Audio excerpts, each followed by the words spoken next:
Alright, today for Build on a Budget, we're checking out Tannuk Steadfast Second. Don't forget to subscribe, leave a like, or comment if you enjoyed the video or have something to share, and let's get into the commander. So Tannuk Steadfast Second is a 4-mana 3/5 that gives our creatures haste, and artifacts and creatures have warp for 2 and a red. So the goal of this deck is going to be to warp in as many big things as we can, and then later be able to cast them from exile. We have ways to cheat big spells, ways to get mana off those big spells. We're going to be ramping like crazy to make sure we can cast them from exile later, and damage doublers to make sure that we can kill with aggro and with burn.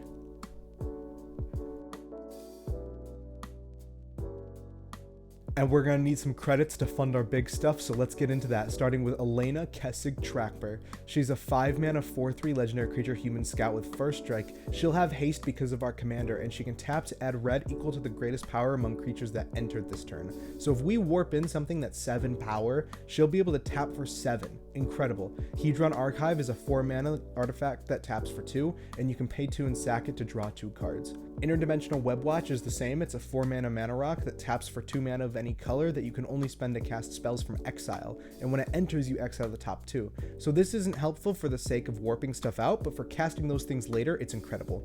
Mind Stone, another basic mana rock, 2 mana add colorless, also sack it to draw a card. Prismatic Lens, of the same vein. Sunset Strike Master is a mana dork in red, and Worn Power Stone, 3 mana for a mana rock that enters tapped but taps for 2.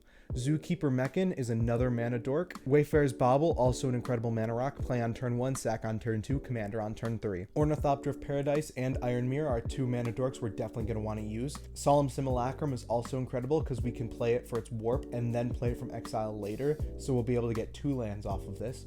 Arcane Signet, also an incredible mana rock, and Gilded Lotus is going to tap for 3 mana to help pay for our warp costs. But let's talk about our Stomp Boys, starting with Boarding Party. 6 mana for a 6/3 with haste and Cascade, so we'll get something else for free. In the same vein, Ingenuity Engine is a big Cascade artifact that can sack something to bounce to hand, so we can sack other artifacts to bounce this back to our hand and keep warping it. Meteoric Mace is an equipment, but we only really care about the fact that it can Cascade. Mirror Battlesphere, big creature that makes mirrors when it enters. Sunbird's Invocation is so good, because we warp stuff from our hand. So if something costs 7, we look at the top 7, get another thing that's 7 or less for free. So every warp, we're basically getting 2 things out of it. Threefold Thunderhulk is another big creature that can get us some tokens. Maelstrom Colossus is a big creature that can swing but also has Cascade. Aurora Phoenix is from the same vein, big spell with a Cascade. Keep in mind, everything with Cascade gets exiled and we can cast from there later on, so we'll be able to get double Cascades off them eventually. Scourge of the Throne gives us an extra combat, which is very nice. Meosion of Roaring Blades we're casting from our hand, so it'll enter with that indestructible counter, and then we'll be able to burn everybody. An iconic red creature coming up, Etali Primal Storm. It attacks and we steal 1 thing from at the top of everyone's library, unless it's a land. Darksteel Colossus, Trample Indestructible, is going to have haste as well, so we're going to be swinging for 11 trample damage when it comes in. Anti-Casual Vestige is kind of like the Cascades where we get to put something from our hand in for free instead, and we'll be able to warp this for 1 mana cheaper, which is going to be very nice. Molten Primordial is going to steal something from each opponent to be able to swing with, and it's also a big creature on top of that. Overlord of the Boil Burges is incredible because when it enters, it'll deal 4, and then when we attack with it, since it has haste, we'll deal 4. And we can technically impend it, but we're just going to cast it for its warp cost.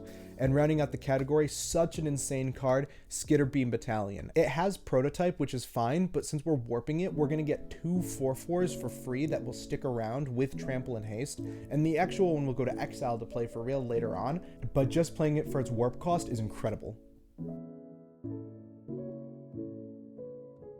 This is going to be a really tiny category because we're going to want to keep them. So look at Mirror of Life Trapping.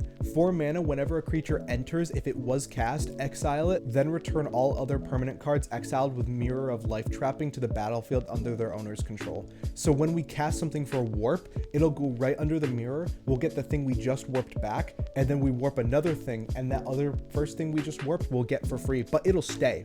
Mirror of Life Trapping is like a delayed effect that will let us keep everything we warp in. Similar to that, Erratic Portal is something that'll let us bounce something to their hand unless the owner pays 1. If we bounce our warp thing, we can prevent it from going to exile and warp it next turn if we want to, which is so good.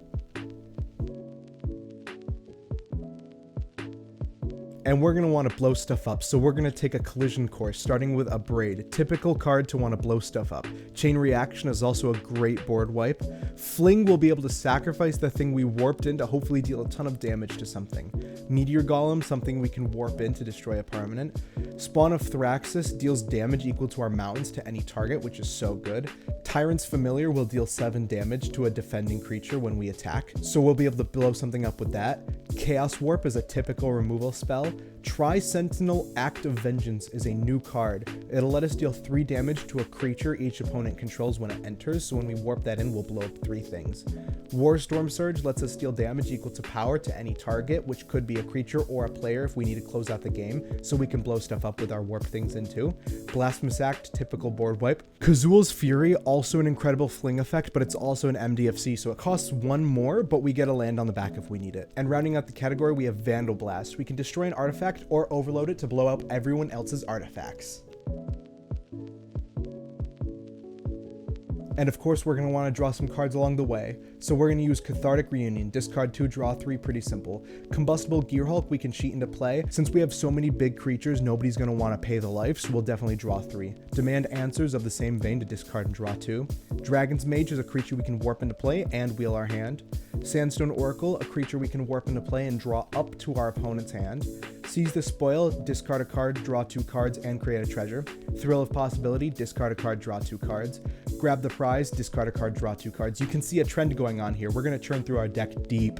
Faithless Looting, draw 2, discard 2, flashback for 3, by the way. Null Spine Dragon, when it enters, discard your hand and draw equal to the amount of damage done to your opponents this turn. Incredible. In playtesting, I've drawn 30 cards off of this card alone. It's so good. Big Score, discard a card, draw 2 cards, create 2 treasures. Magus of the Wheel, 3 mana, 2 sacrifice, discard our hand, draw 7. Everyone does that. So good. And rounding out Clive, when it enters, discard your hand and draw equal to your devotion. This will almost always profit us. It's so good. The flip side will fight something and then add red, and then he'll flip right back to giving us more cards. And talk about closing the game, because these cards really mean it's over. Angrass Marauders, a big spell that we can warp into play that doubles our damage. Avatar of Slaughter, all creatures have double strike and attack each combat if able. Gratuitous Violence is an enchantment. If a source you control deal damage to a permanent or player, it deals double instead. Combat Celebrants, it lets us exert to take an extra combat. That's incredible. Havoc Eater is a really interesting card. It's got flying, and when it enters, for each opponent, goad something, and then put X counters where X is the total power of goaded creatures. So this is a massive creature that we can swing at someone. Fiendish Duo is a creature with first strike, and if a source you control would deal damage to an opponent, it deals double instead. So there's a lot of damage doublers to help buff our creatures to swing out for lethal, but my favorite card in the deck is Fanatic of Mogus. When it enters the battlefield, it deals damage to each opponent equal to our devotion to red. So it's going to deal double damage, hopefully with our damage doublers, and we can warp this in, then cast it from exile later. So we'll get this effect twice and hopefully burn the table for a ton of damage and lethal. We got to talk about the land base, of course. We're a monocolored deck. We're running Temple of the False God, which some people can say what they want about this land. I think it's really good, especially in a Stompy deck. It'll help us ramp up. And Myriad Landscape, which is a land that does enter tapped, but can ramp us up into our mountains. On top of that, we're running 33 mountains, which will land us at 35 lands and 36 with the MDFC. So that's about it. Deck list is in the description. If you liked it, don't forget to subscribe, leave a like, and let me know what other future build on a budget you want to see. All right, I'll see you later. Bye-bye.